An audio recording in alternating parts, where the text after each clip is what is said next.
Bismillahirrahmanirrahim. Laqad kana lakum fi Rasulillahi uswatun hasanah. Sungguh ada pada diri Nabi sallallahu alaihi wasallam suri teladan terbaik untuk kita. Maka jika antum misalnya hadir momentum kelahiran Nabi sallallahu alaihi wasallam, maaf, biasanya kalau ada momentum-momentum tertentu orang bersemangat untuk mengingatnya. Silahkan cek. Hari pahlawan, ingat para pahlawan. Hari pahlawan berakhir, tidak ingat lagi. Hari kemerdekaan, ingat sampai pinang dipanjat-panjat. Ya, begitu dipanjat, kenapa panjat pinang? Masya Allah, menghormati pahlawan. Hari pahlawan sampai naik panjat pinang.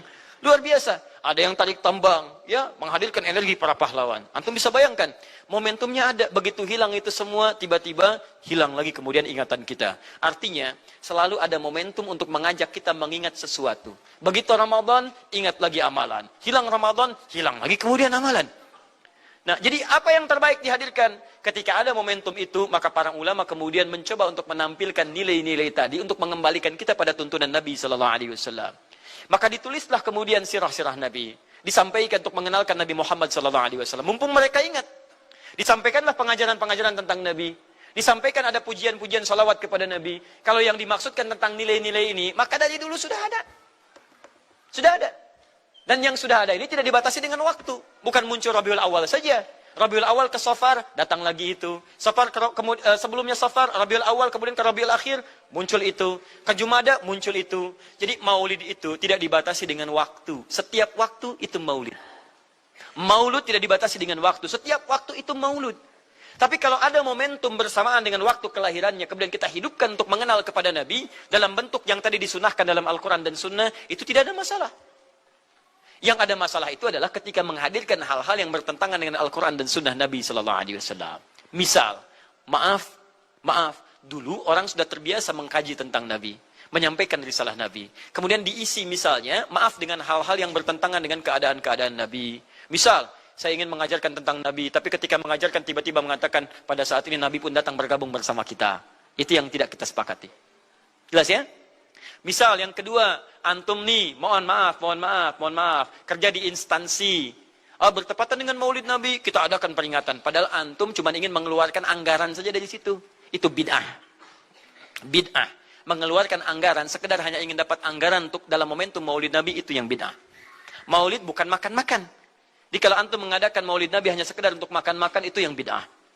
Tapi kalau antum ingin belajar menghadirkan momentum itu untuk mengisi ta'lim, sama aja dengan ta'lim kita sekarang. Apakah ada hadis Nabi mengatakan ta'lim khusus di hari Ahad jam 8 pagi sampai jam 10? Tidak ada. Di ta'lim kita bid'ah ini. Jadi kalau antum pahami setiap yang tidak ada contohnya itu bid'ah, Masya Allah, maka akan ada banyak bid'ah dalam kehidupan. Mushaf itu bid'ah, karena nggak ada contohnya zaman Nabi Sallallahu Alaihi Wasallam. Antum dari ujung kepala sampai ujung kaki itu bid'ah, karena antum tidak ada di zaman Nabi Sallallahu Alaihi Wasallam. Ya, jadi jangan langsung menilai bahwa setiap maulid itu bid'ah. Bukan. Kalau momentum itu ingin diisi dengan ta'lim, ingin memperkenalkan Nabi, ingin mengajarkan syariat-syariat Islam, maka itu tidak ada masalah. Itu mengamalkan petunjuk-petunjuk ayat, bukan mengkhususkan di waktu itu, bukan. Karena ta'lim itu dibuka di setiap waktu. Tapi menjadikan waktu itu untuk momentum, karena setiap orang sedang ingat Nabi pada saat itu. Jelas ya? Kapan lagi kita mendapati orang ingat Nabi? Maka ajarkan itu dan pesankan pada saat itu. Teman-teman, jangan cuma pada waktu ini ya. Setiap waktu kita amalkan ingatan kita kepada Nabi Sallallahu Alaihi Wasallam. Makanya saya kalau diundang, Ustadz ada maulid Nabi, saya datang untuk ceramah. Untuk menyampaikan pesan-pesan terkait dengan Nabi Sallallahu Alaihi Wasallam. Adapun masalah ritual-ritual saya tidak ikutan. Makanya paham, begitu saya datang pas ceramah. Saya berikan ceramahnya. Nabi begini, apa itu maulid? Allahu alam. Bukan Allahu alam, kan antum bikin spanduknya di sini. Apa itu maulud? Maulud. Bukan maulud. Maulud itu begini, maulid itu begini. Ketika kita terangkan, kita sampaikan, Masya Allah. Antum tahu apa yang terjadi? Mereka mulai sholat dengan baik, masjidnya mulai ramai. Besoknya tidak ada ramai-ramai lagi. Begitu ada maulid, ceramah lagi. Ternyata ceramahnya nggak sampai maulid lagi. Besoknya ceramah lagi. Ahadnya ada waktu ta'lim. Dan itulah cara terbaik untuk memberikan penjelasan kepada masyarakat untuk mencintai Rasulullah Sallallahu Alaihi Wasallam. Paham ya? Jangan seketika, ini maulid bid'ah, Masya Allah. Antum tuh bid'ah dari kepala sampai kaki. Ya.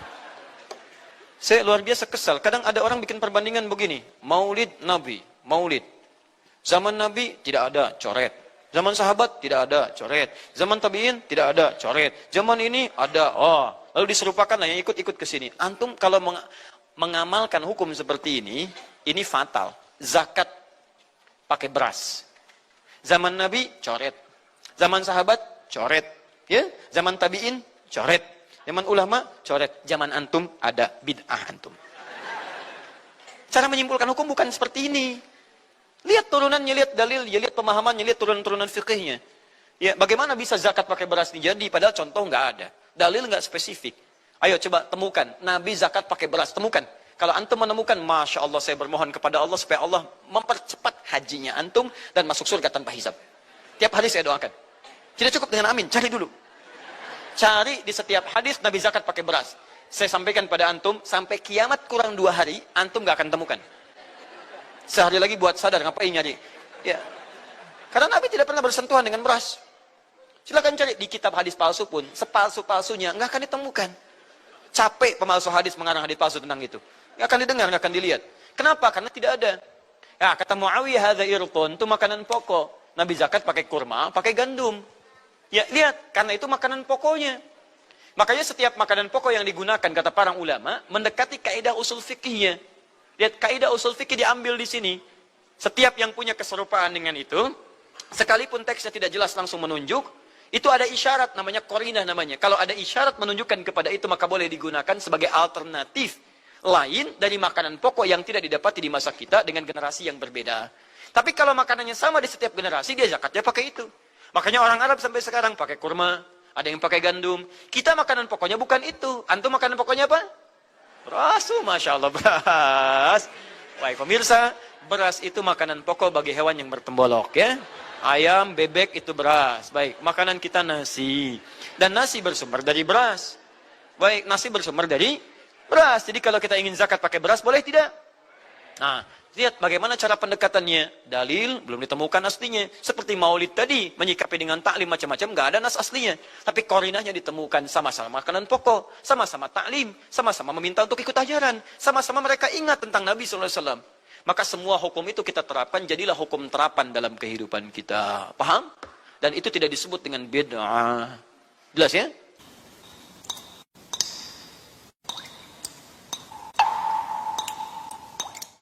Pendekatannya, dalil belum ditemukan aslinya. Seperti maulid tadi, menyikapi dengan taklim macam-macam, nggak ada nas aslinya.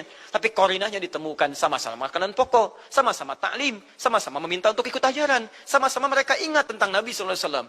Maka semua hukum itu kita terapkan, jadilah hukum terapan dalam kehidupan kita. Paham? Dan itu tidak disebut dengan bid'ah. Jelas ya?